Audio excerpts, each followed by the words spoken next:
हुजूर बाबा सावन सिंह जी महाराज की जय।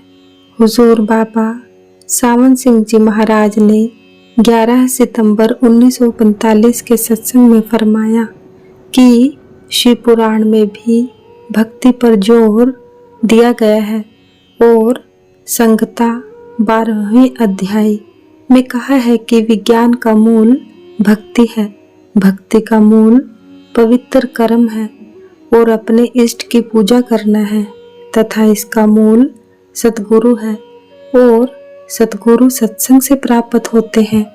फिर कहा है संगत्या गुरु है, राध्यते गुरु हो, मंत्रादि पूजनम पूजनाज जायते, भक्ति भक्तया ज्ञानम प्रजायते। सत्संग से गुरु मिलता है और गुरु के मंत्र का अभ्यास करने से भक्ति पैदा होती है और भक्ति से ज्ञान पैदा होता है।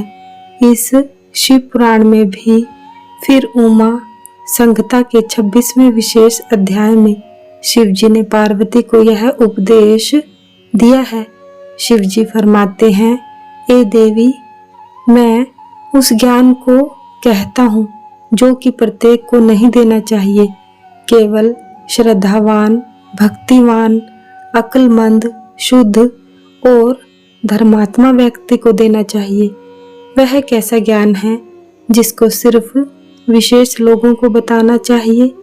फरमाते हैं, योग को जानने वाला मनुष्य रात के वक्त जब सब दुनिया सो जावे, अंधेरे में एक मुहूर्त तक अपने अंगुष्ठ शहादत अंगूठों से कानों को बंद करके आवाज को सुने और ध्यान करे।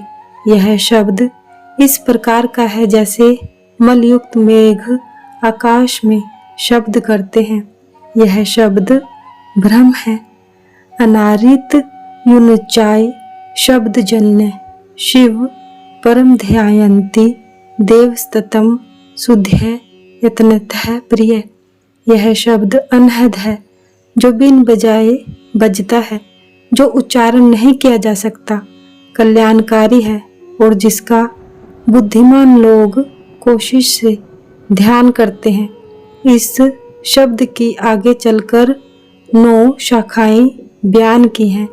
घोषम, काश्यम, वृश्यम, घटाम, वीणा, तंत्री स्वनम, चतत, दुदुम्भी, शंख शब्दम, तूनवम, मेघम, गर्जितम।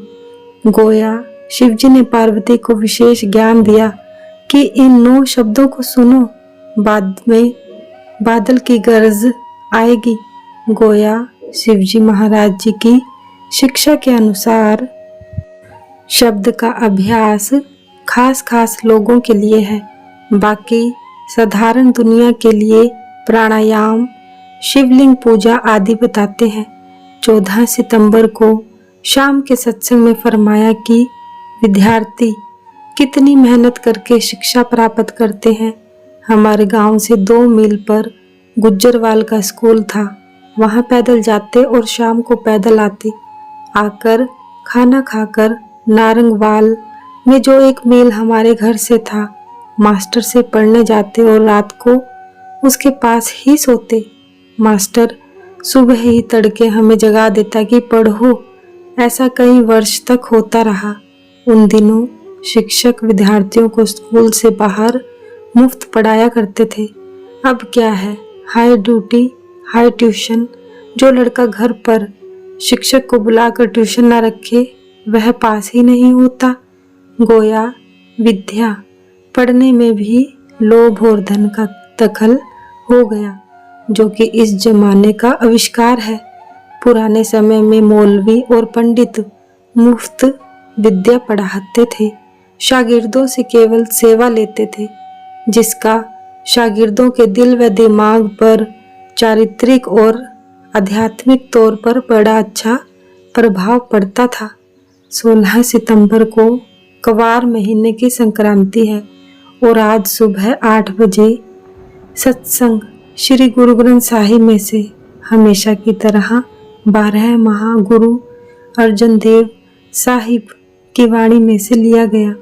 हुजूर ने फरमाया कि इस दुनिया की सब रूहें घास फूस पेड़ आदि से कीड़े पतंगे पशु पक्षी हैवान व इंसान देवी देवता आदि तक सब के सब ब्रह्म के अधिकार में है। ब्रह्म का काम है पैदा करना, पालन और नाश, पालना और नाश करना। वह रूहों को न पैदा कर सकता है और न उनका नाश कर सकता है, सिर्फ शरीरों को पैदा करता, पालता और मारता है। दुनिया के बहुत से धर्म इसको परमात्मा या मालिक मानकर उसकी भक्ति करते हैं, मगर वास्तविक मालिक सत्पुरुष दयाल है, जिसके समुद्र की भ्रम सिर्फ एक बूंद है और ऐसे कई भ्रम उसके दायरे में चक्कर लगा रहे हैं। सब रूहों का स्रोत या आदि वही है। सतगुरु महाराज की जय। सतगुरु तेरा ही आसरा, सच्चे पातशाह तेरा शुक्र है। जय गुरुदेव।